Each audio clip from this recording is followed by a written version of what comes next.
How to see messages on Messenger without them knowing. Hey everyone, welcome back to another tutorial video. In today's video, I'll show you how you can see messages on Messenger without seeing. So first of all, open Messenger.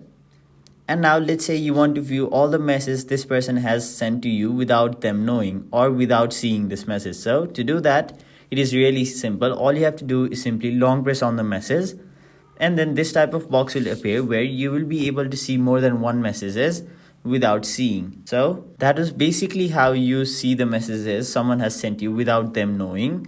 So if it was only one message, you can simply see the last message, but if they sent you more than one message, this trick is really helpful.